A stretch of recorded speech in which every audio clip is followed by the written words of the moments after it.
Wait a minute, I hear something. Dr. Bluebear! Dr. Bluebear, Blueberry Girls! Dr. Bluebear! Dr. Bluebear, yeah!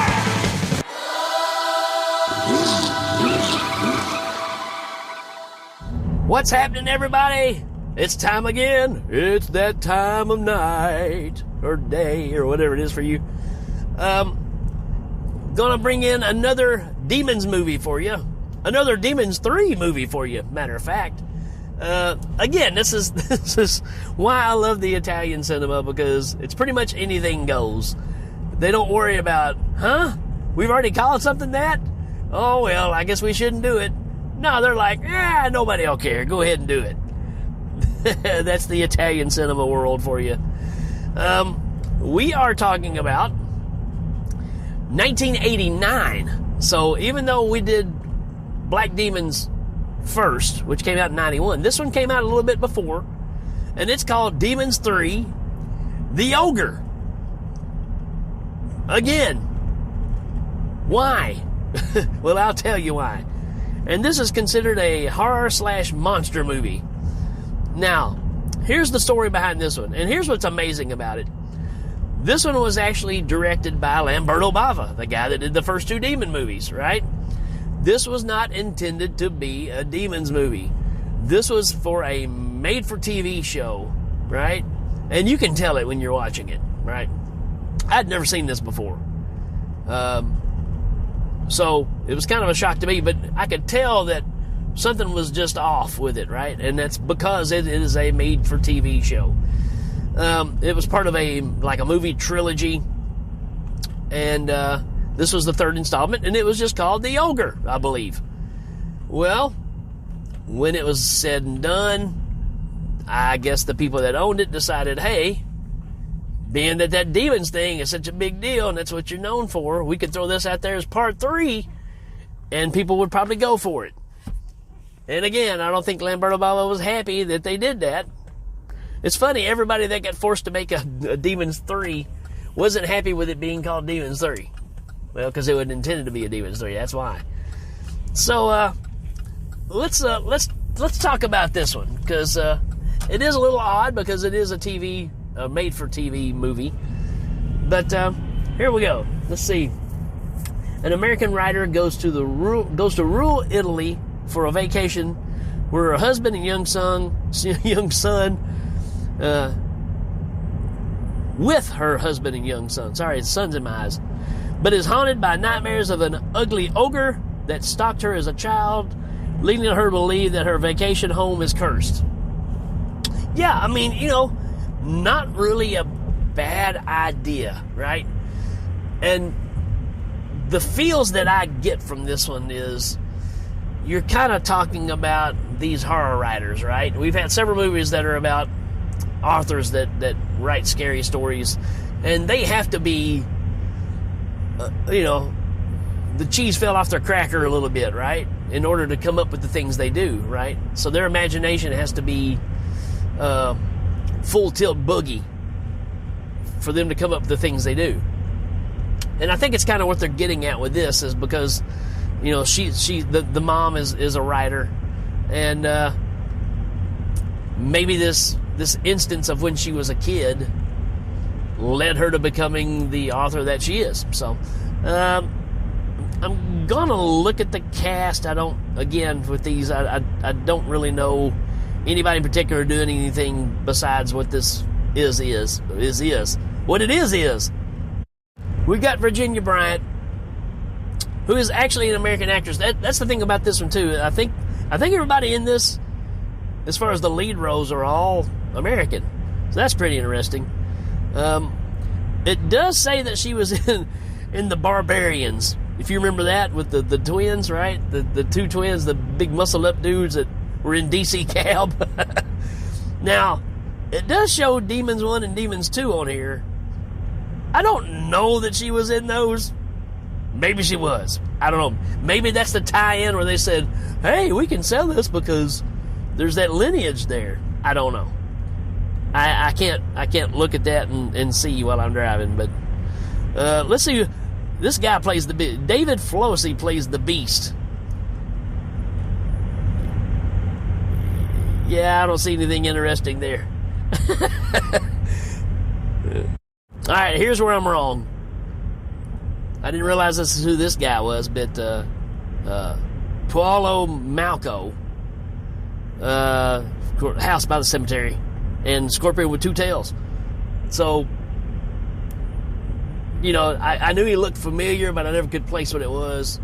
And there you go, a Fulci classic. And another movie that I just recently covered, Scorpions with Two Tails, on here. So there you go. That's kind of your cast. I don't know who the little boy is. Doesn't really matter. He's a little boy named Bobby. Bobby. And yeah, it starts off with this lady.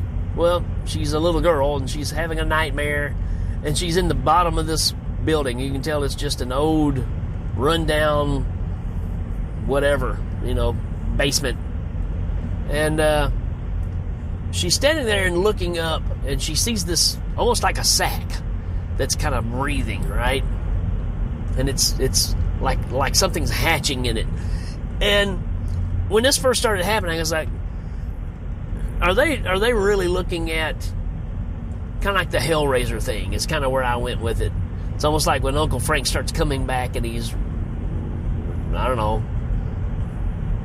just coming back alive, pulling all the nasty stuff back together. It's kind of what this is like. It's kind of like that, and it's kind of like the creature from The Thing when it makes the thing when it explodes up out of that guy's chest and hangs onto the stuff on the ceiling. It's that kind of thing. It's just kind of hanging there, and you got this green goop kind of running out of it, which may be the other thing where they tried to tie it into the demons thing, because all the demons' blood is green in those movies. And the girl wakes up, had this nightmare, this is what's going on. The mom's like, no, everything's fine, you're fine, everything's good. All these years later, there's, you know, this matured lady who's now this famous author, and her husband, and Bobby, and they go to Italy because she needs a new place to write, get creative, right? And they pull up to this place, and as soon as she pulls up, she's like, yeah, there's something wrong with this place, right? It looks familiar to me. And then as the movie goes on, obviously she goes downstairs and figures out that this is where I was when I was a kid, even though I've never been here. But what's freaky about it is even her teddy bear is there, right? So this thing is kind of doing the Freddy Krueger thing, right? It's pulling from you personally and affecting you that way, right? Why it's an ogre? No idea. But when you finally kind of, you know, as the movie goes on, you get kind of a Rosemary's Baby thing going on, where you think maybe this is just all in her head, and nobody believes her, right? All that kind of stuff. But she goes down there and she watches this thing actually hatch eventually, right? So she's put it all back together. This is where she was when she was a kid. Here's this thing. She sees it back up there again. It splatters the green stuff on her one time. She goes and washes it off and freaked out, and goes back down there, and you see the ogre. And it I don't know really what an ogre is supposed to look like, but I don't know that this is it. Right? It's kind of demonic looking. Again, maybe that's why we're going with the demons thing. But, I don't know, man. It's just kind of like, okay. I mean, it doesn't look too bad. Obviously, it's a full bodysuit kind of outfit. And he also throws on, like, the finest jacket that the 16th century had to offer, right? So it's like, as soon as he hatched out of this thing, I got to spruce up, right? And he throws on this jacket and goes and tries to kill the neighbors or whatever. Actually, he tries to rape a girl that's, I don't know, a teenager that's supposed to be Bobby's babysitter. Bobby's babysitter. I don't know why I keep doing that when I say Bobby, but it's just Bobby. It's Bobby. And, you know, but you don't see anything because, again, made for TV.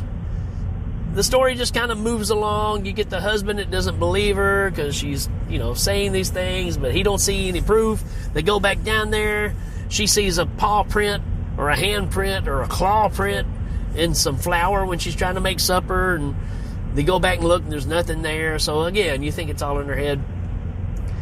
But in true Demons form, instead of it being a movie or something on TV, it's almost like the whole thing where whatever she kind of writes on the pages starts happening, right?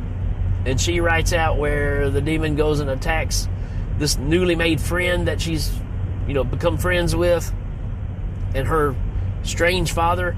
And when she goes and visits them, the father's all out of his head, but he's painting a picture that shows the place that the American woman and her family's staying in, but there's a big claw that's reaching down to grab it, and then there's that big sack that's hanging down. So yeah, it's he sees what's going on, I guess. I don't know. But overall, this thing moves pretty decently. There's a scene where she's missing some pages, so she goes down in the basement, and there's this pool down there. It's got like green water in it. She decides to get in it to try to save her pages, and when she gets down there, there's a bunch of bodies floating around. There's one that floats by that I can't tell if it's supposed to be the teenage girl that got killed, that was the babysitter, because it looked like it had a mustache. I'm just saying, it would make sense if it was her, but I don't think it was her, but there's no real explanation of who it is. And if it is her, they could have done a better job of making it look like her. Just saying. But eventually the husband sees the ogre, and they have a little battle downstairs. And I'm going to say this. If you've ever seen Curse of the Werewolf with Oliver Reed, that's kind of what this ogre is like. He kind of moves around like that, a little bit stiff, but he comes running at you, but it's kind of not graceful, right? Kind of stumbly. It's interesting. And again, that jacket sets it off, right? And so this is a weird little flick. You can check it out on YouTube. Like I said, when you type in Demons 3, you're going to see a bunch of different stuff. And this one's called The Ogre. And it's not bad, but obviously it's made for TV. And the fact that they would take this and make it Demons 3 is almost kind of comical. But it is what it is. And again, totally not made for this at all, right? So that's the interesting story of where we're going with all this demon stuff, is how it just got so way off course with what's the next installment. So everybody was wanting to tag the name on it because it's money, right? So I'll give this a 3 out of 5. There is a pretty cool scene where the demon fights the husband, but then the demon comes running out after the woman who gets in the car with her son, and they run over the demon about 6 or 7 times, very, very much like Jeepers Creepers, right? Matter of fact, I kept expecting a wing to pop out after they run over a bunch of times, because I thought that's one of those moments that just made me, oh, come on, in Jeepers Creepers. Anyways, you may like that movie. Not a fan. But they run over him a bunch, and obviously it's a dummy. I mean, because it's being like rolled under the car, and you can see it, and the arms are just flopping, which is kind of funny. But then it just disappears. The demon disappears. So it's almost that thing of, yes, it was all in her head, but it's really about facing your fears yourself. Nobody can do it for you. You have to do it yourself, and you become stronger from it. And she basically, after all that's done, she finishes the book, and everything's good. It's almost like everything was undone. The teenage girl's not dead. The other people that were friends are not dead. Everybody's cool, and that's just kind of how it rolls. So you can check it out if you want. Like I said, I liked it just because it's Lamberto Bava.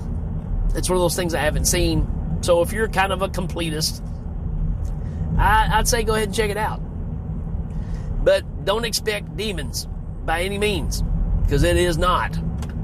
So that's pretty much all I got for this one. I just want to kind of highlight this one because, again, the confusion of all the different movies. And there's yet another one that's called Demons 3 that we will talk about on the next episode. So this is probably going to extend further than the regular week's worth of movies just because there's so many dang movies, right, that are number 3. So, well, that's it. You're not number 3, folks. You're number 1, and I'm glad you're with me. We will check you next time, folks. Adios. Dr. Lupe!